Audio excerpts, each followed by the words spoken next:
Assalamualaikum teman-teman mengaji Islami. Mari kita simak dan belajari apa yang akan disampaikan oleh guru kita. Dan semoga kita bisa mendapatkan berkah dari ilmunya. Ada rahasia dalam Al-Quran. Rahasia ini begitu luar biasa. Ya, saya bisa ijazahkan nih. Kalau tuan-puan mengamalkan ini selama hidup, itu disifati oleh Al-Quran sebagai penghuni taman surga yang sedang berpetualang di bumi. Allah anugerahkan 4 hal di dunia, diberikan 1 hal istimewa di akhirat.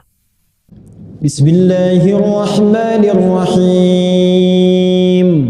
Sayyid Syaraf ini bukan ulama, bukan ahli Quran, bukan ahli tafsir, tidak expert di bidang hadis, melainkan beliau seorang yang memiliki toko saja. Punya toko. Pedagang lah. Ya. Jadi ayahnya Imam Nawawi ini seorang pedagang, punya toko. Toko sederhana, jual beli seperti itu. Tapi beliau punya 2 keistimewaan yang melekat kepadanya. Ya, sebelum kita beranjak ke sana, saya ingin ingatkan. Jadi, memiliki anak yang istimewa ini tidak harus selalu melihat kepada nasab ke atasnya. Belum tentu seorang tuan guru punya anak yang punya kemampuan seperti tuan gurunya. Bila tidak disiapkan dengan baik. Tapi tuan pebisnis, pedagang kah? Petani kah? Tukang kebun kah? Sepanjang kita memiliki niat seperti ayahnya Imam Nawawi menyiapkan anaknya, niscaya kita pun mendapatkan hal yang serupa. Jadi tidak harus punya anak ulama itu harus menjadi ulama terlebih dahulu. Ya, bisa mengantarkan itu, tapi standar niat yang dibuat oleh Allah bukan nasab. Standarnya adalah keikhlasan dan kesungguhan untuk mewujudkan itu. Jadi jangan puan simpulkan, saya bukan tuan guru dah. Bukan seorang ustazah dah, tak mungkin anak saya bisa istimewa. Tak. Sejarah membuktikan, Imam Nawawi yang kita bahas sekarang ni, ternyata ayahnya, bapaknya itu seorang yang memiliki toko saja. Pedagang biasa. Tapi punya 2 keistimewaan. 1, beliau selalu memastikan semua yang dijual belikannya itu halal dan tidak membawa harta ke rumahnya kecuali halal harta itu. Jadi sedari kecil, Imam An-Nawawi mendapatkan semua kebutuhan hidupnya dari ayahnya tercinta dan dipastikan tak ada sekecil apapun yang sifatnya haram. Semua halal. Ini saya beri rahasia ya. Tapi ini diantara kita saja ya. Sampai Imam Nawawi dewasa pun sampai wafatnya. Karena nanti Imam Nawawi ini wafat lebih dulu dibandingkan ayahnya. Jadi Imam Nawawi wafat, ayahnya masih hidup sampai 7 tahun kurang lebih. 7 tahun baru kemudian meninggal dunia. Itu semua makanannya dikirimkan oleh ayahnya. Saking ingin memastikan semua apa yang dimakan itu halal bagi anaknya. Semua yang dimakan. Imam An-Nawawi tak pernah makan kecuali makan dari ayahnya saja.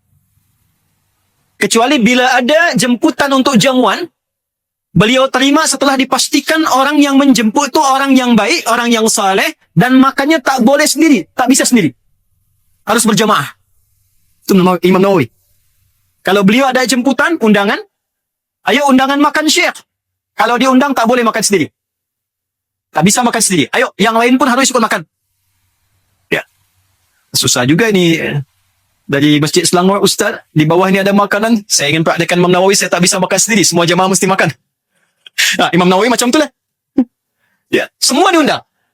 Tapi kalau tak ada jemputan untuk makan, undangan makan, beliau tidak makan kecuali yang dikirimkan oleh ayahnya. Tuan-puan tahu apa yang dikirimkan? Cuma 2. 1, kue kering, kek yang kering. 2 zaitun. Kue kering dan zaitun. Ya, 2 ini saja. Makannya malam ba'da isya, minumnya di waktu sahar menjelang fajar. Seumur hidup sampai meninggal. Dimakan itu sekali saja. Imam An-Nawawi itu diantara kemuliaannya, karamahnya, beliau dalam sehari makannya hanya sekali saja. Ya, kalau tak sanggup jangan ditiru ya. Ini saya cerita dulu nih. Ya, makannya hanya sekali, itu pun diantarkan oleh ayahnya. Kue kering saja. Ya, kue kering. Kalau kue kering itu ya nampaklah kita. Bukan bagian terlezat ya. Kue kering, lantas yang keduanya zaitun. Makanan dimakan ba'da isya, minumnya di waktu sahar. Ini malam tuh, jazakallah khair. Malam tuh dibagi 3. 1 ada lail. 2 ada lailah. 3 akhir malam disebut dengan sahar. Waktu singkat sekejap saja menjelang fajar. Lail dimulai ba'da isya. Ya, isya jam berapa di sini, Malaysia? 9 kurang. Jam 8 ya. Ya, setengah 9, lepas isya, itu masuk lail. Lail. Di lail, layali, leila, lili, leli, lala, itu malam. Ada ibu puan namanya Laila, itu ibu malam-malam. Lail, malam. Bila ada yang istimewa di malam tu, maka tambahkan tak di akhirnya, menjadi Laila. Al-Quran turun di satu malam, malamnya istimewa. Berkah malamnya, memiliki pahala lebih dari 1000 bulan. Maka tambahkan tak dari Lail menjadi Laila. Inna anzalnahu fi Lailatil Qadar. Bukan Lail, tapi Lailah. Quran surah 97. Bila malam ni mau usai, mendekat kepada fajar, kurang lebih 20-30 minit lah sebelum fajar, maka namanya berubah menjadi sahar. Aktiviti yang dilakukan di waktu sahar, namanya sahur. Sahur. Ramadan lepas kita kenal sahur. Makan sahur. Kenapa disebut dinamai dengan makan sahur? Karena makannya dilakukan di waktu sahar. Waktu singkat sekejap menjelang fajar. Jadi kalau fajar jam 5, jam 6 sekarang misalnya, jam 6, maka jam 5.30 itulah sahar. Makan sahur itu makan di waktu sahar. Kalau tuan makan jam 3 itu makan malam sekali. Ya. Sahar, pekerjaan, aktiviti yang dilakukan di waktu sahar disebut dengan sahur. Ada rahasia dalam Al-Quran. Rahasia ini begitu luar biasa. Ya, saya bisa ijazahkan nih. Kalau tuan-puan mengamalkan ini selama hidup, itu disifati oleh Al-Quran sebagai penghuni taman surga yang sedang berpetualang di bumi. 2, akan cepat dikabulkan doanya. Bahkan ada orang yang belum minta, Allah sudah kabulkan. Amalan ini istighfar. Istighfar. Astaghfirullahaladzim, astaghfirullahaladzim, astaghfirullahaladzim. Alladzi la ilaha illa huwal hayyul qayyum wa atubu ilaih.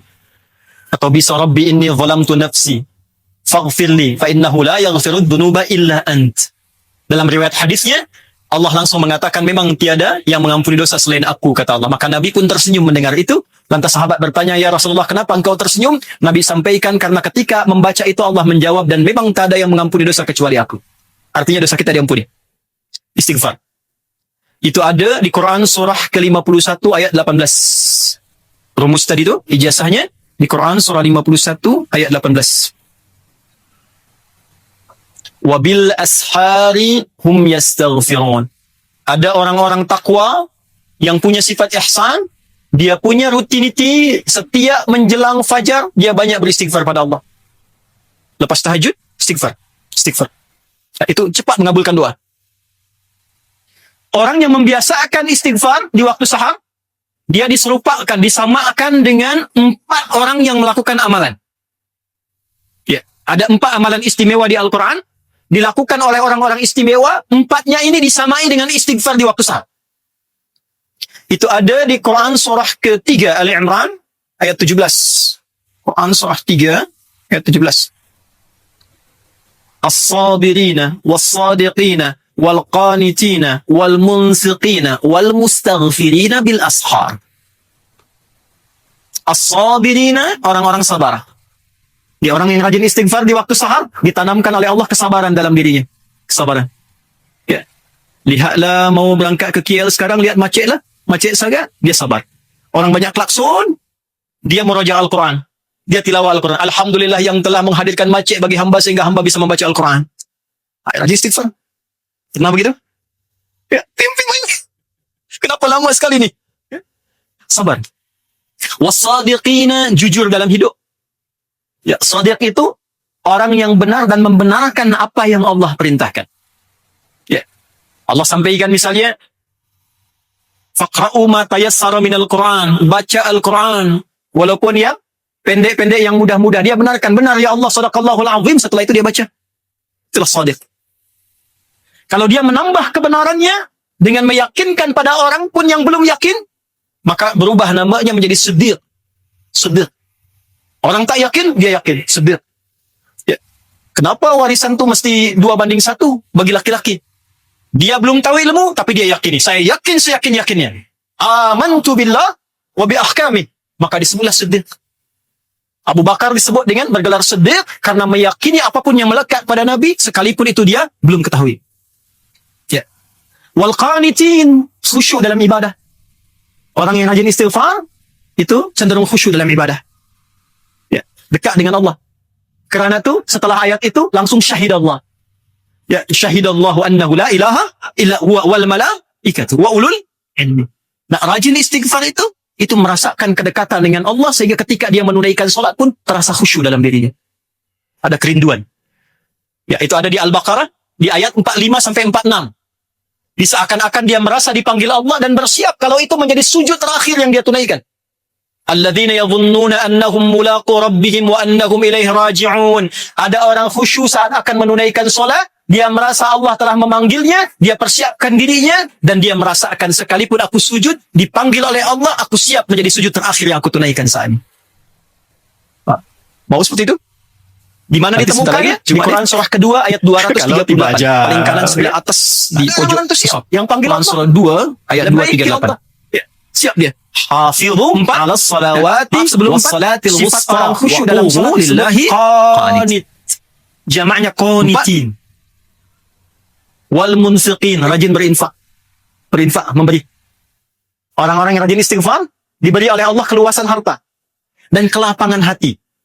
Luas harta tuh bila dia punya harta bisa dibagi, tak punya pun dia berbagi walaupun dengan doa. Atau sikit pun dia beri. Kelapangan hati.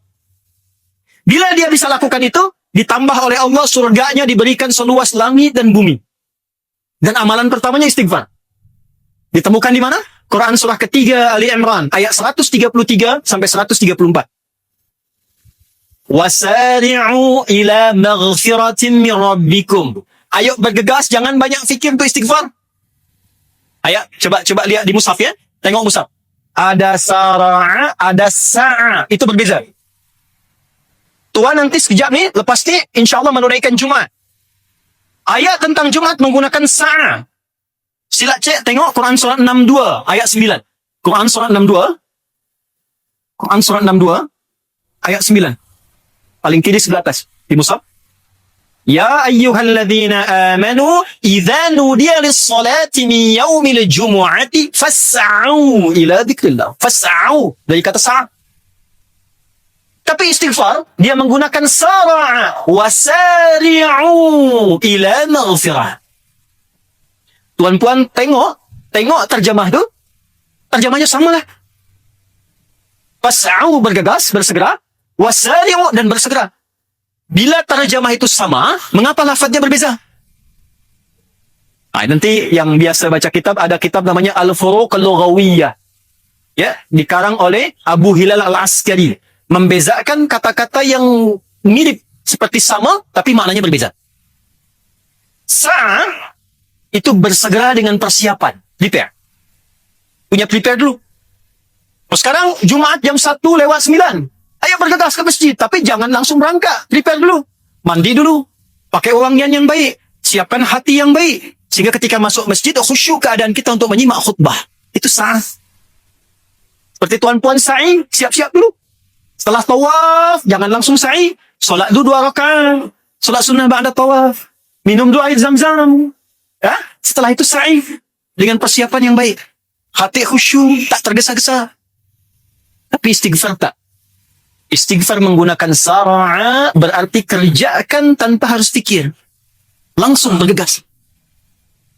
Berbuat salah sekarang di siang, istighfar sekarang, jangan tunda malam. Karena tuan-puan tak tahu kapan maut itu tiba.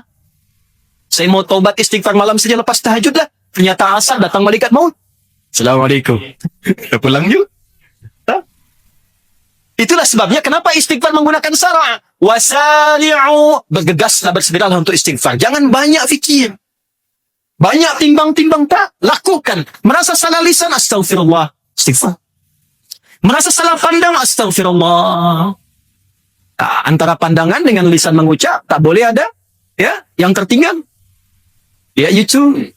Oh, ternyata ada iklan-iklan tanpa aurat. Astaghfirullah, tapi matanya tak beralih. Astaghfirullah, dan tahan. Dia berpaling, astaghfirullah. Itu istighfar. Bila kita bisa melatih itu, tiap waktu sahar, Istighfar, istighfar, istighfar, istighfar, istighfar. Ya, seperti tadi yang saya ajarkan, astaghfirullahaladzim, alladzi la ilaha illa huwal hayyul qayyum wa atubu ilaih. Ya, atau Allahumma inni zalamtu nafsi faghfirli. Ya, fa innahu la yaghfiru dzunuba illa ant. Bacakan tu berlatih, Allah anugerahkan 4 hal di dunia, diberikan 1 hal istimewa di akhirat. 4 hal ini tanamkan kesabaran, diberikan kejujuran dan kemampuan untuk berperilaku jujur, benar. 3, khusyuk dalam ibadah. 4, dilapangkan harta dan hatinya di dunia. Ya. Di akhirat, diberikan oleh Allah jalur ke surga melalui taman-taman surga. Tempatnya indah. Semoga kita digolongkan termasuk dalam golongan demikian. Ya. Nah, Imam Nawawi dibekali oleh ayahnya itu kue kering dan minyak zaitun tadi, dan zaitun, kue kering dan zaitun, tak disebutkan apakah minyak atau buah. Ya, kue kering dan zaitun yang dimakan dilakukan ba'da isya' lail,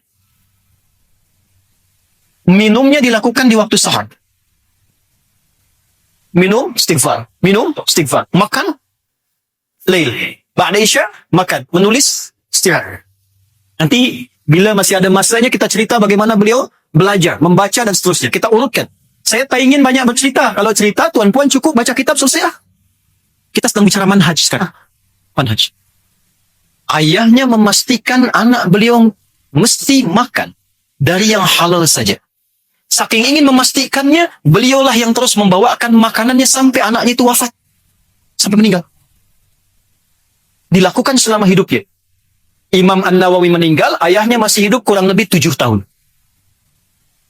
Makannya Imam Nawawi malam ba'da isya, minumnya di waktu sahar dalam artian sahur.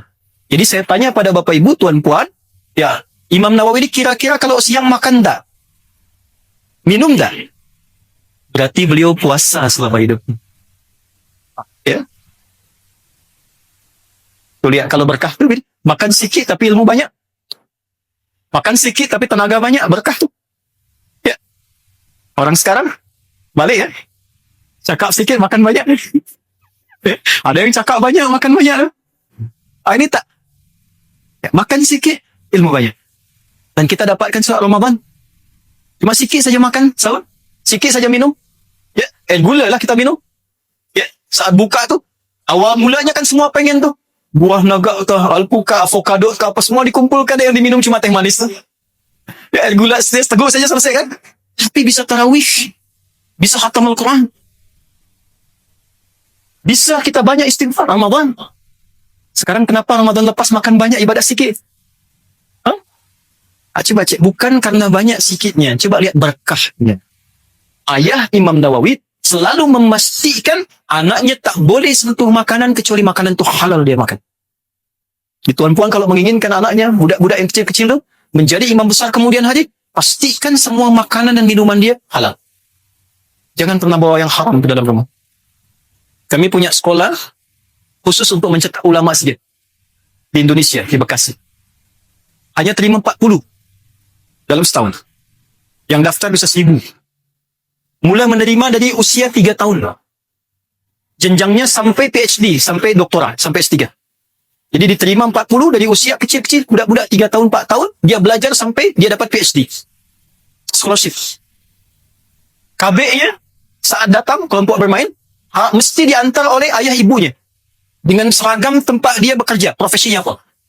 Ya. Bila dia, semisal saja, polis, dia pakai pakaian polis. Dia hantar anaknya ke sekolah. Perhatikan. Lalu kami ajarkan pada anaknya, cakap kepada orang tuanya, ayah, aku mau belajar di sini, tolong ayah cari yang halal, jangan pernah cari yang haram, karena nanti akan merusak pelajaranku di sini. Disampaikan itu oleh anaknya yang baru berusia 4 tahun. Ayahnya perlu anaknya, dia menangis, dia pamit pergi. Bukan anak yang cium tangan ayah, ayah cium tangan anak. Usia 5 tahun, di TK, kindergarten, itu 5 juz hafalan Quran. Ibtidaiyah, elementary, ya, SD, 30 juz. Kita wisuda di Mekah, di Madinah, baru masuk boarding, pondok, 6 tahun. Ya, itu scholarship semua hanya bawa tubuh saja. Tak boleh bawa pakaian, tak boleh bawa yang lain. Semua kami sediakan. Ya, 100% scholarship, full scholarship. Sampai lalu, ya, college, sampai ke PhD. Lalu pulang kembali ke daerah masing-masing untuk mengajar lagi. Kalimat pertama yang disampaikan pada bapak ibunya, jangan pernah cari yang haram. Nah, tuan pun begini, saya tak mahu datang ke sini, saya tak minta apapun. Saya datang sendiri, tiket sendiri, mengajar sendiri, saya tak minta apapun termasuk pada panitia. Semua niaga saya dengan Allah. Tapi semua kedatangan saya ini hanya untuk menyabarkan salah satunya, pastikan semua yang melekat pada diri kita itu disukai oleh Allah. Jangan pernah cari yang haram. Berat timbangan kita saat kembali pada Allah. Nabi sampaikan setiap yang haram masuk ke perut diri kita ini, itu sama sahaja dengan bahan bakar neraka. Sama kita mengumpankan diri kita ke dalam neraka. Ini keberkahan Imam Nawawi yang pertama. Yang kedua, ayahnya ini punya sifat istimewa yang kedua. Selain memastikan hartanya halal, beliau juga zuhud dalam urusan dunia. Zuhud. Orang ini disebut zahid. Zuhud itu bukan tinggalkan dunia, bukan. Tinggalkan dunia, lari ke gua saja, ke kahf, tak. Lari ke gunung-gunung, tak. Zuhud itu dalam arti secukupnya saja memenuhi kebutuhan dunia. Kalau haus itu artinya apa? Haus artinya apa? Ya, artinya butuh minum. Ya kan? Ya, artinya butuh apa? Minum. Bila adanya air putih ini saja, air bening, yang penting haus hilang, minum. Itulah zuhud. Tidak harus tuan besar. Mana avokadonya? Mana buah naganya? Ya, saya pengen naganya yang dari China sana lah. Baik, kita berhenti sebentar. Saatnya kita mencatat. Bila semua diinginkan, itu syahwat namanya. Tapi saat kita melihat sesuai kebutuhan, apa yang tubuh butuhkan, itu yang kita dapati, maka itulah zuhud namanya. Ya. Saya ingin berpakaian. Apa fungsi pakaian? Menutup aurat dengan baik. Melihat orang senang. Bukan ingin riak. Sepanjang kita penuhi kebutuhan pakaian sesuai dengan sifat kita yang membutuhkannya. Sifat membutuhkan. Janganlah pakai jas, pakai dasi, pergi ke tani, sawah, berkebun. Kan bukan sesuai sifat. Sesuai sifat kebutuhan kita dapatkan, zuhud. Tak semua yang kita tengok di mall itu pengen kita beli. Hah? Apakah salah membeli dengan harta yang halal? Salah. Tapi kalau tuan puan ingin memiliki sifat zuhud, maka yang pertama standarnya, batas standarnya adalah yang dibutuhkan oleh diri kita, itu yang kemudian kita persiapkan. Nah, ayah Imam An-Nawawi ini, Syekh Syaraf ini, melihat sifat zuhudnya sebagai timbangan di akhirat kelak. Hisab. Apa maknanya? Maaf ya. Maaf. Ya, mohon ampun nih saya tanya nih. Kita nih dihisab tak di akhirat? Hisab. Diri kita saja atau semua yang melekat pada diri kita? Semua. Artinya pakaian tuan puan, pakaian saya pun dihisab. Ya. Kereta tuh dihisab. Kasut dihisab. Semua dihisab. Dari mana dapat? Kemana digunakan? Pulang dari sini, tengok lemari pakaian di rumah tu. Buka. Apa lemari bahasa Malaysia ini? Lemari ya? Buka lemari tu, tengok pakaian. Berapa banyak pakaian yang sudah digunakan untuk ibadah kepada Allah? Karena dihisab. Kerana tu, Syekh Syaraf membeli apapun timbangannya dihisab. Kenapa makan secukupnya? Bukan karena zuhudnya. Yang saya makan ini dihisab. Yang saya pakai ini dihisab. Tuan puan bawa kereta banyak berjajar tu di luar masjid tu dihisab. Berapa kali digunakan untuk mengantar tuan puan ke masjid, ke majlis ilmu, mencari yang halal, itu dihisab. Berapa banyak tuan puan membeli pakaian yang tuan puan kumpulkan di lemari itu dihisab. Sudah dipakai untuk sholat. Saya mencoba mengikuti itu, setiap dapat yang baru saya gunakan dulu sholat. Sehingga ketika dihisab, ya Adi Hidayat, dari mana engkau gunakan, kemana engkau pergunakan?